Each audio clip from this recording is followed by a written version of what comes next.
નમસ્કાર દર્શક મિત્રો, રિયલ સમાચારમાં આપનું સ્વાગત છે। સમાચારોની શરૂઆત કરતા પહેલા એક નજર કરીએ આજના મુખ્ય સમાચાર પર।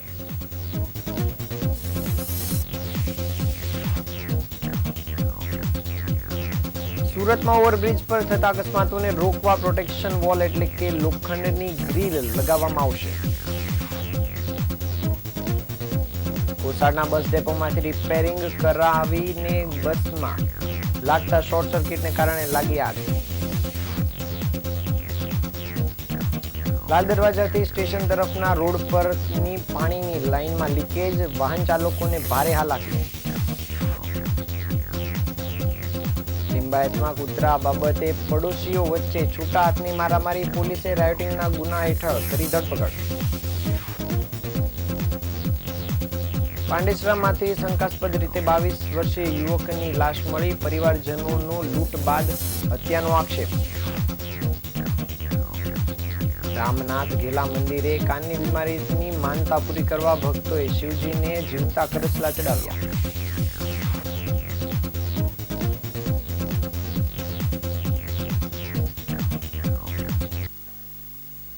સમાચાર વિગતે જોઈએ। સુરતમાં 14મી જાન્યુઆરી એટલે કે ઉત્તરાયણની સાંજે એક ગંભીર ઘટના બની હતી। સાંજના સમયે મોપેડ લઈને જતા કતારગામ ગોતલાવાડી બ્રિજ પરથી ફૂલ સ્પીડમાં વળાંક ન લઈ શકતા મોપેડ સાથે 2 યુવકો નીચે પટકાયા હતા, જેમાંથી એક યુવકનું ઘટના સ્થળે જ મૃત્યુ થયું હતું, જ્યારે એક હજુ પણ સારવાર હેઠળ છે। આ બ્રિજ પર આવેલા ખતરનાક વળાંકમાં આ ઘટના બની હોવાના કારણે પાલિકા દ્વારા અહીં પ્રોટેક્શન વોલ બનાવવામાં આવી રહી છે, એટલે કે લોખંડની ગ્રીલ લગાવી દેવામાં આવી છે। આ સાથે જ આ બ્રિજ પર આવા ખતરનાક 4 જેટલા વળાંક હોવાના કારણે ત્યાં પણ પ્રોટેક્શન વોલ લગાવવામાં આવશે। અને અત્રે ઉલ્લેખનીય છે કે બ્રિજ સિટી સુરતમાં આ એક પહેલો એવો બ્રિજ બનશે કે જેમાં 4 ખતરનાક વળાંક પર પ્રોટેક્શન વોલ એટલે કે લોખંડની ગ્રીલ લગાવવામાં આવશે। બ્રિજ પરથી પડવાના કારણે એક યુવકનું મૃત્યુ થયા બાદ પાલિકા દ્વારા આ બ્રિજ પર નિરીક્ષણ કરવામાં આવ્યું હતું અને આ ગોતલાવાડી બ્રિજ પર આ જ પ્રકારના 4 ખતરનાક વળાંક આવેલા છે, જેમાં ફૂલ સ્પીડમાં જતા વાહન ચાલકો કાબુ ન રહેતા ડિવાઈડર સાથે અથડાઈ નીચે પડી જવાની સંભાવના રહે છે। આ પહેલા પણ અહીં ડિવાઈડર સાથે અથડાવાની ઘટનાઓ પણ બની હોવાનું જાણવા મળ્યું છે। બ્રિજ પર ખતરનાક વળાંકના કારણે પ્રોટેક્શન વોલ બનાવવાનો નિર્ણય કરવામાં આવ્યો હતો। ગોતાલાવાડી બ્રિજ પર જે જગ્યા પર ઘટના બની હતી ત્યાં 50 ફૂટના બ્રિજના ડિવાઈડર ઉપર લોખંડની ગ્રીલ લગાવી દેવામાં આવી છે, જેથી ડિવાઈડર સાથે અથડાઈને બ્રિજની નીચે પડવાની ઘટનાને નિવારી શકાય।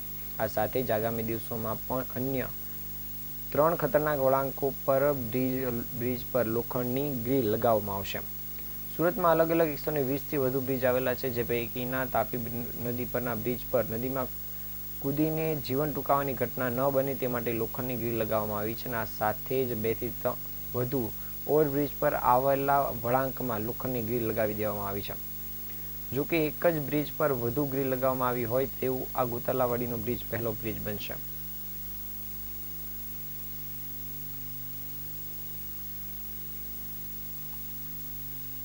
સુરત શહેરમાં સિટી બસ અને બીઆરટીએસ બસ ખૂબ મોટા પ્રમાણમાં દોડી રહી છે, જેને પરિણામે અકસ્માતો બનવાની ઘટનાઓ સતત બનતી રહે છે।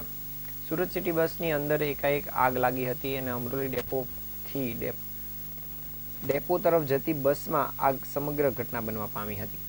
સુરત કોસાડ ડેપો ખાતે સિટી બસ રિપેરિંગ માટે આવી હતી, જેમાં કેટલીક ટેકનિકલ ખામી સર્જાયા હોવાના કારણે બસને કોસાડ ડેપોના વર્કશોપમાં મોકલવામાં આવી હતી અને બસનું રિપેરિંગનું કામ પૂર્ણ થઈ ગયા બાદ બસના ડ્રાઈવર દ્વારા તેને વેસુ ડેપો ખાતે લઈ જવામાં આવી રહી હતી। તે દરમિયાન જ એકાએક આગ લાગવાની ઘટના બની હતી। ગાડીમાંથી ધુમાડા નીકળવાની સાથે જ ડ્રાઈવરે બસને રોડની સાઈડ પર મૂકી દીધી હતી। જો કે જોતામાં બસ આખી સળગીને ખાખ થઈ ગઈ હતી। બસમાં આગ જબરદસ્ત રીતે લાગી હતી અને આખી બસ આગની લપેટમાં આવી જતા ધુમાડાના ગોટે ગોટા ઉડતા નજરે પડ્યા હતા।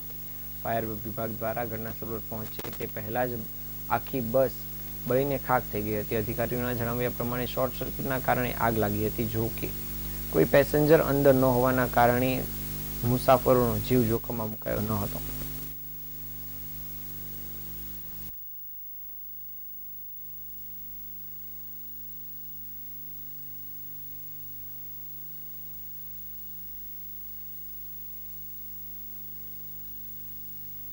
સુરત મહાનગરપાલિકાએ પોતાની બુદ્ધિનું પ્રદર્શન કર્યું હોવાના દ્રશ્યો સામે આવ્યા છે. સુરતના અતિ વ્યસ્ત ગણાતા લાલ દરવાજાથી સ્ટેશન તરફના રોડ ઉપર છેલ્લા 2 મહિનાથી પાણીની લાઈન લીકેજ હતી અને આ લાઈન રિપેર કરવા પહેલા અધિકારીઓ એકબીજાને ખો આપતા હતા, જેથી સતત પાણી વહેવાથી રોડ ઉપર મસમોટા ખાડા પડી ગયા હતા, જેથી વાહન ચાલકો ભારે પરેશાન થયા હતા અને બાદમાં આ લાઈન રિપેરિંગનું મુહૂર્ત નીકળ્યું હતું અને અધિકારીઓએ વિચાર્યા વગર જ આજે પાણી બંધ કરાવ્યા વગર કામગીરી શરૂ કરી દીધી હતી, જેથી પાઇપલાઇનમાંથી પાણીના ફુવારા છૂટતા નજરે પડ્યા હતા. અત્રે ઉલ્લેખનીય છે કે મનપાએ 2 દિવસ પહેલા જ જાહેરાત કરી હતી કે શનિવારથી કામ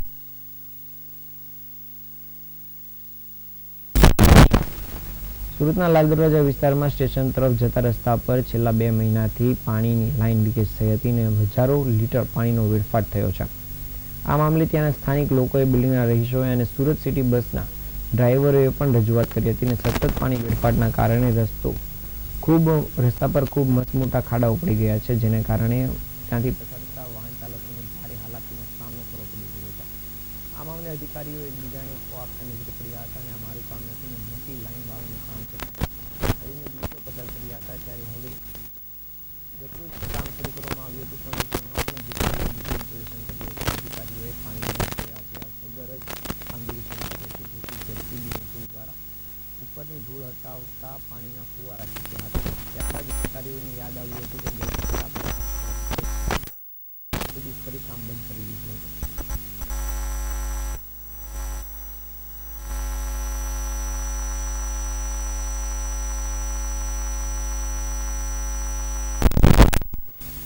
સુરતના લિંબાયત વિસ્તારમાં આવેલ મારુતિનગરમાં કૂતરા બાબતે 40 વર્ષની પરિવારે કૂતરાઓ રાખ્યા હોય અને તે લોકોને કરડતા હોવાથી સ્થાનિકોએ આ બાબતે રજૂઆત કરી હતી અને આ સમયે બોલાચાલી ઉગ્ર બની હતી. સ્થાનિક લોકોએ નજીકમાં પડેલી ઈંટો અને પથ્થરો ઉપાડીને અન્ય પરિવારના ઘર પર ઘા માર્યા હતા. પોલીસે આ મામલે રાયોટિંગનો ગુનો નોંધીને 6 આરોપીની ધરપકડ કરી છે.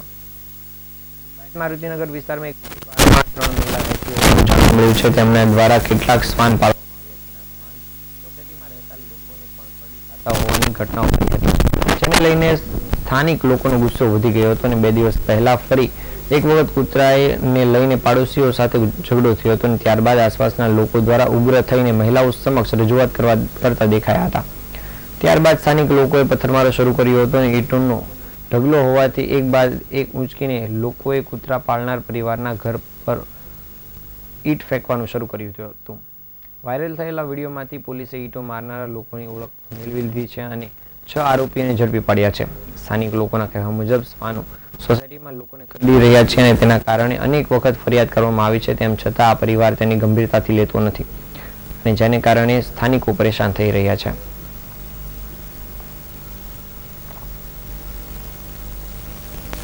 સુરતના પાંડેસરા વિસ્તારમાં શંકાસ્પદ રીતે 22 વર્ષીય યુવકનું મૃત્યુ થયેલી લાશ મળી આવી છે.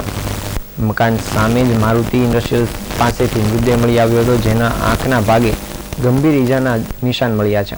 પરિવારજનોએ આરોપ મૂક્યો છે કે 2 દિવસ પહેલા જ પગાર મળ્યો હતો અને પિન્ટુને લૂંટી લઈ અને તેની હત્યા કરવામાં આવી છે. પિન્ટુ ચીકુવાડી વિસ્તારમાં રહેતો હતો અને પાણીના ટેન્કરના કારખાનામાં નોકરી કરતો હતો. તે દરરોજ કામ પતાવીને જમ્યા બાદ કારખાનાની સામે સૂઈ જતો હતો.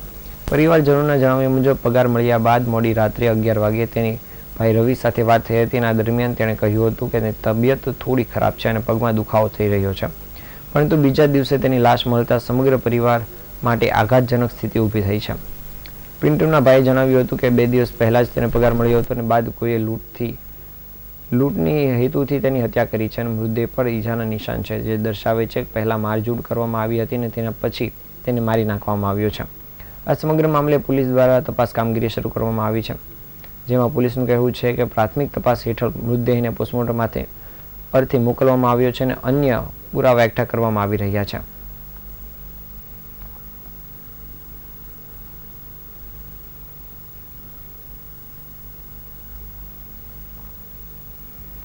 ભગવાન શિવને સામાન્ય રીતે દૂધ, ફૂલ, મધ, બીલીપત્ર જેવી ચીજવસ્તુઓ ચડાવવામાં આવે છે, એ આપણે સૌ જાણીએ છીએ, પરંતુ સુરતના એક અનોખું મંદિર છે જ્યાં ભગવાનને જીવતા કરચલા ચડાવવામાં આવે છે.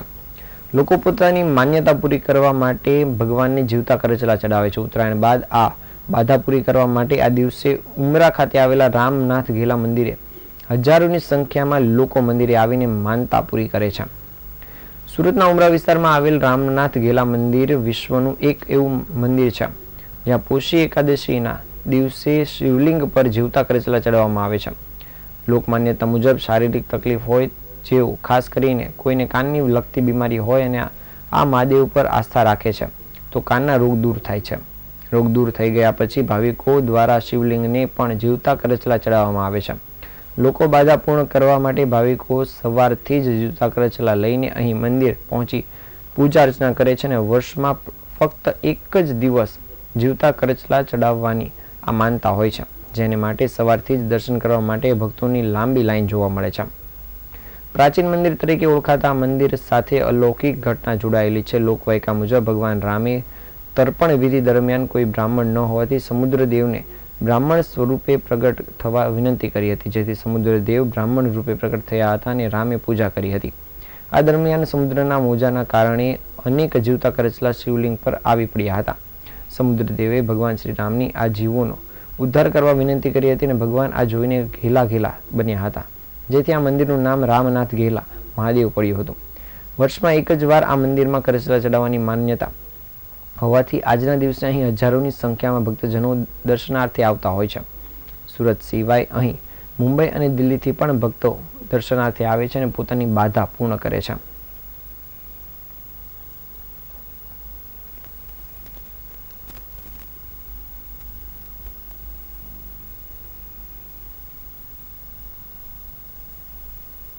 હજારો વર્ષ પુરાણું મંદિર છે. ઉમરા ગામમાં રામનાથ ઘેલા મહાદેવ મંદિર જે સુરતમાં આવેલું છે અને તાપીના કિનારે આવેલું છે. અને અહીંયા સ્વયં રામચંદ્ર ભગવાન 14 વર્ષના વનમાં જ્યારે નીકળ્યા હતા ત્યારે અહીંયા આવી અને આ શિવલિંગ સ્વયં પ્રગટ કરેલી છે તીર મારીને. અને ત્યારે દરિયાદેવ પ્રસન્ન થયા અને એમના સાથે જીવજંતુઓ કડચલા બી આવ્યા અને કડચલાનો ઉદ્ધાર માટે રામચંદ્ર ભગવાને કહ્યું કે કોઈને બી કાનમાં કોઈ બી તકલીફ હશે, પસ થતો હશે, બેરાસપણું હશે, જે ઓપરેશનથી નહીં સારું થશે તે અહીંયા સારું થશે, આ બાધા લેશે ને તો એને સારું થશે. અને આ બાધા એક જ દિવસ વર્ષમાં હોય છે, પોષ વદ એકાદશી ના દિવસે, આ સાલગીરી ના દિવસે. લોકો આવતા હોય છે. લોકો 3 વાગ્યાની અહીંયા લાઈન ચાલુ થઈ જાય છે. ભાવિક ભક્તો ગામ દૂર દૂરના ગામથી આવે છે, બહારના દેશમાંથી પણ આવે છે અને એમની શ્રદ્ધાથી આ સફળ થાય છે એટલે બધા આવે છે દૂર દૂર. આ છે ને સુરત શહેરમાંથી સમગ્ર શિક્ષણ જગત માટે કલંકરૂપ ઘટના બની હતી. આદર્શ પબ્લિક સ્કૂલમાં ધોરણ 8માં અભ્યાસ કરતી વિદ્યાર્થીનીએ ફી ભરવા બાબતે વારંવાર ટોર્ચર કરવામાં આવતા વિદ્યાર્થીનીએ જીવન ટૂંકાવ્યું હોવાની પરિવારજનોએ આક્ષેપ કર્યા હતા. આ સમગ્ર ઘટનાની તપાસ માટે શિક્ષણ વિભાગના વર્ગ 2ના 5 સભ્યોની ટીમની રચના કરવામાં આવી હતી. આ કમિટી દ્વારા 2 દિવસની તપાસ બાદ રિપોર્ટ સબમિટ કરાયો હતો, જેમાં મોટો ઘટસ્ફોટ થયો છે. રિપોર્ટમાં જણાવાયું છે કે વિદ્યાર્થીનીએ ફીને લઈને નહીં પરંતુ પારિવારિક કારણોસર આપઘાત કર્યો હોવાનો દાવો કરવામાં આવ્યો છે. આ રિપોર્ટને જોતા લાગી રહ્યું છે કે ક્યાંક ને ક્યાંક શાળાને બચાવવાનો પ્રયાસ કરવામાં આવી રહ્યો છે. પોલીસે પણ તપાસની ખાતરી આપી હતી, પણ તેમણે પણ હકીકત સામે બહાર આવવાના પ્રયાસ કર્યા હોય તેવું લાગતું નથી. કદાચ એટલે જ ડીડીઓએ તાત્કાલિક તપાસના આદેશ આપી ટીમ બનાવીને તેની સમગ્ર તપાસ કરીને મામલો ઠંડો પાડી રહ્યો છે. કમિટીના તપાસ રિપોર્ટમાં જાણવા મળ્યું છે કે શાળા દ્વારા ફીના નિયમોનું ઉલ્લંઘન કરવામાં આવ્યું છે અને ધોરણ 8 સુધી 15,000 ફીનો નિયમ હોવા છતાં 17,000 ફી વસૂલવામાં આવે છે. તો બીજી તરફ આદર્શ પબ્લિક સ્કૂલ એક બંગલામાં ચાલતી આવી છે અને જ્યાં ફાયર સેફટીનો પણ અભાવ છે. સ્કૂલમાં ઇમરજન્સી માટે કોઈ સીડી વ્યવસ્થા અને રમતગમતનું મેદાન પણ ન હતું. સ્કૂલમાં પ્રાથમિક સુવિધાઓનો અભાવ તેમજ પ્રિન્સિપાલ ભૂતિયા હોવાનો પોલ પણ ઉઘાડી પડી હતી. આ તમામ બેદરકારીઓને લઈને ડીઈઓ દ્વારા કડક કાર્યવાહી કરવાના આદેશ આપવામાં આવ્યા છે.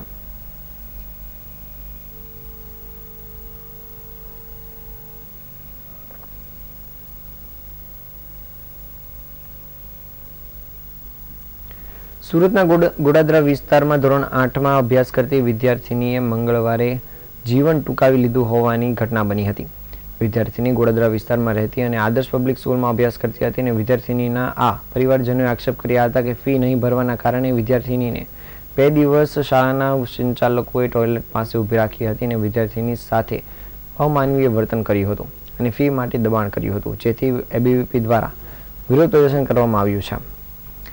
ધોરણ 8ની વિદ્યાર્થીનીને ન્યાય અપાવવા માટે એબીવીપી દ્વારા આદર્શ પબ્લિક સ્કૂલ બહાર વિરોધ પ્રદર્શન કરવામાં આવ્યું હતું. સ્કૂલ ફી માટે દબાણ કરવાથી વિદ્યાર્થીનીએ જીવન ટૂંકાવ્યું હોવાનો આરોપ મૂક્યો હતો અને 14 વર્ષીય કિશોરીને પરીક્ષાના દિવસે પણ 1.5 કલાક કોમ્પ્યુટર લેબમાં બેસાડી મૂકી હતી, જેના સીસીટીવી પણ સામે આવ્યા હતા. હાલ શાળા બહાર પોલીસ દ્વારા બંદોબસ્ત ગોઠવવામાં આવ્યો છે અને પોલીસના ઉચ્ચ અધિકારીઓ પણ શાળા બહાર પહોંચી ગયા હતા. એબીવીપી દ્વારા નારેબાજી કરવામાં આવી હતી અને સાથે જ શાળા દ્વારા ચલાવવામાં આવેલી ગેરરીતિ અંગે કાર્યવાહી કરવામાં આવે તેવી માંગ પણ કરાઈ હતી. બીજી તરફ શાળા દ્વારા વિદ્યાર્થીની સાથે જે પ્રકારે હેરાનગતિ કરવામાં આવી છે તેને જીવ ગુમાવવો પડ્યો છે તે અંગે ઝડપથી કાર્યવાહી કરવામાં આવે તેવી પણ પ્રચંડ માંગ એબીવીપી દ્વારા કરાઈ હતી. જોકે આ વિરોધ પ્રદર્શન દરમિયાન પોલીસ સ્થળ પર પહોંચીને તમામ કાર્યકર્તાઓની ધરપકડ પણ કરી હતી.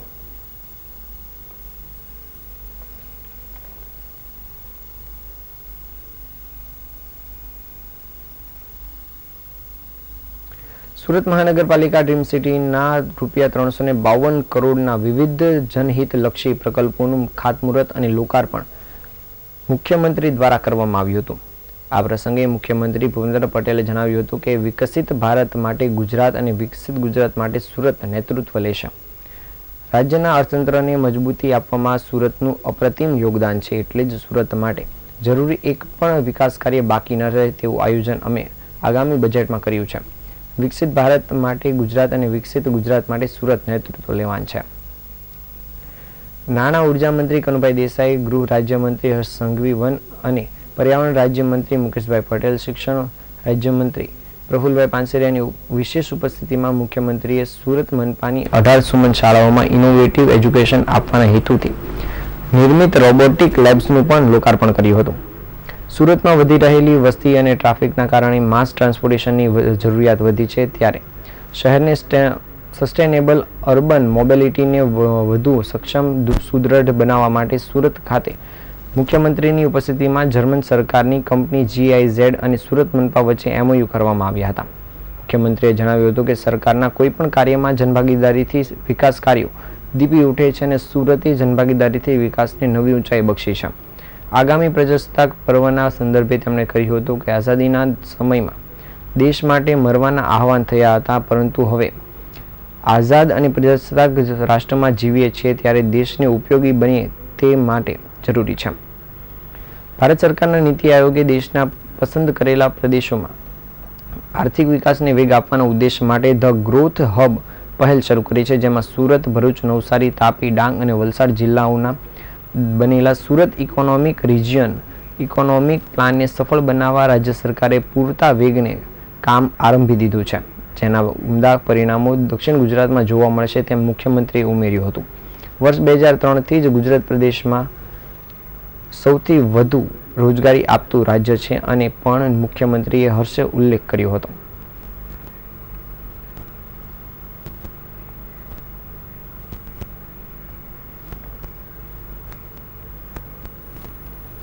મુંબઈમાં યોજાયેલી 42 કિલોમીટરની મેરેથોનમાં ભાગ લઈને નવસારીના 60 વર્ષીય તબીબે દોડ પૂર્ણ કરી યુવાનોને પણ આદર્શ ગણાવ્યા છે. હાલ આ તબીબને યુવાનો આદર્શ ગણી રહ્યા છે. મુંબઈ ખાતે 19 જાન્યુઆરીના રોજ ટાટા મુંબઈ મેરેથોન સ્પર્ધા યોજાઈ હતી. આ સ્પર્ધા આઝાદ મેદાનથી વીટી સ્ટેશનથી સી લિંક રૂટ ઉપર આ સ્પર્ધા એશિયાની સૌથી મોટામાં મોટી ઇવેન્ટ થઈ હતી, જેમાં લગભગ 63,000 જેટલા દોડવીરોએ ભાગ લીધો હતો અને આ દોડવીરોએ જુદી જુદી ઇવેન્ટમાં ભાગ લીધો હતો, જેમાં કુલ 42 કિલોમીટરની સ્પર્ધામાં લગભગ 13,000 જેટલા સ્પર્ધકોએ ભાગ લીધો હતો અને સ્પર્ધાનું આયોજન અને મેનેજમેન્ટ ટાટા કંપની તરફથી ખૂબ સુંદર રીતે કરાયું હતું. સ્પર્ધકોને કોઈ તકલીફ ન પડે તેની પૂરેપૂરી કાળજી પણ લેવામાં આવી હતી અને આ સ્પર્ધકો એક મોટો ઉત્સવ હોય તે રીતે યોજાઈ હતી, જેમાં દેશ વિદેશના દોડવીરો આ સ્પર્ધામાં ભાગ લીધો હતો. જેમાં નવસારીના 60 વર્ષીય દોડવીર ડોક્ટર અજય મોદી કે જેઓ નવસારી ખાતે ત્વચા ક્લિનિક ચલાવી રહ્યા છે, તેમણે પણ ભાગ લીધો હતો. 42 કિલોમીટરની ફૂલ મેરેથોન સ્પર્ધામાં ભાગ લઈ ખૂબ સુંદર પ્રદર્શન કરીને 4 કલાક 56 મિનિટમાં પૂર્ણ કરી હતી. આ વર્ષે મુંબઈ ખાતે હવામાન ખૂબ ખરાબ હોવા છતાં આ દોડવીરોએ દોડ પૂરી કરી હતી અને ડોક્ટર અજયભાઈએ તેમના માર્ગદર્શક યોગેશ સાતવ દ્વારા તેમને સતત પ્રોત્સાહિત કરીને મેરેથોનમાં મદદ કરી હતી.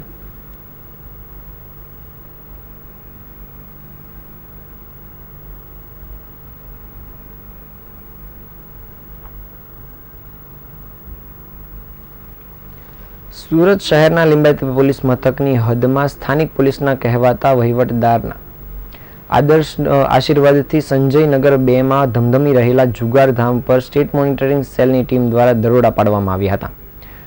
મુખ્ય આરોપી તેમજ જુગારીઓ સહિત 8 જુગારીઓની આ દરોડા દરમિયાન ધરપકડ કરવામાં આવી છે. લિંબાયત ખાતે આવેલા આસપાસ નગર 2 શ્રીરામ ચોક નજીક આવેલા સંજયનગર 2 માં જુગારધામ ધમધમી રહ્યો હતો. આ અંગે બાતમી મળતા સ્ટેટ મોનિટરિંગ સેલની ટીમ દ્વારા જુગારધામ ઉપર દરોડા પાડવામાં આવ્યા હતા, જ્યાં લિંબાયત પોલીસ કે જેના હદમાં જુગારધામ ધમધમી રહ્યું હતું તે પોલીસની પોલ ખુલી ગઈ છે. જ્યારે મોનિટરિંગ સેલની ટીમ દ્વારા સ્થળ પરથી જુગારધામ ચલાવનાર મુખ્ય આરોપી નરેન્દ્રભાઈ ગોસ્વામી, અરવિંદ કુમાર શર્મા, રાકેશ ચૌધરી, ધનરાજ ચિહાસ, નરેશ રાઠોડ, મચ્છિંદર, રાજભર, આકાશ વડીકર અને અવિનાશ ગાવિતની ધરપકડ કરી છે. આ સિવાય અન્ય સ્થળ પરથી રોકડ રૂપિયા 48,000 તથા એક વાહન તેમજ 8 મોબાઈલ ફોન મળીને કુલ 1 લાખનો મુદ્દામાલ પણ કબજે કર્યો છે અને પકડાયેલા તમામ આરોપીઓ વિરુદ્ધ ગુનો નોંધી આગળની કાર્યવાહી શરૂ કરી છે. ઉલ્લેખનીય છે કે ટૂંક સમય પહેલા ગુજરાત રાજ્ય સ્ટેટ મોનિટરિંગ સેલ દ્વારા લિંબાયત પોલીસ મથક વિસ્તારમાં દરોડા પાડી મસ્ત મોટું જુગારધામ ઝડપી પાડવામાં આવ્યું હતું.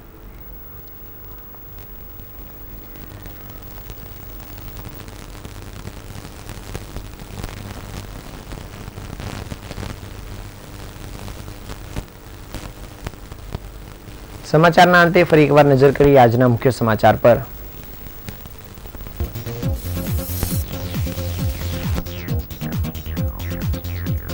સુરતમાં ઓવરબ્રિજ પર થતા અકસ્માતોને રોકવા પ્રોટેક્શન વોલ એટલે કે લોખંડની ગ્રીલ લગાવવામાં આવશે.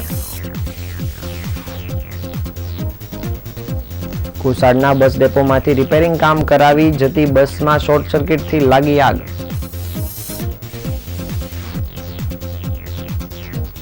લાલ દરવાજાથી સ્ટેશન તરફના રોડ પરની પાણીની લાઇન લીકેજ, વાહન ચાલકોને ભારે પરેશાની.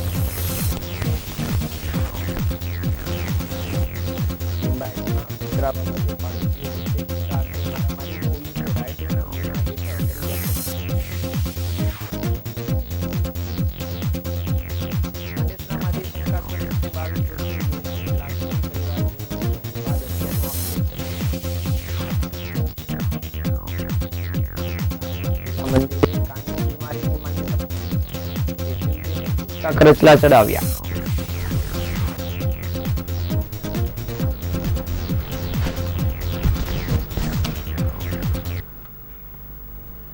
આ આજના સમાચાર. નવા સમાચાર સાથે ફરી મળીશું. ત્યાં સુધી રજા આપશો. નમસ્કાર.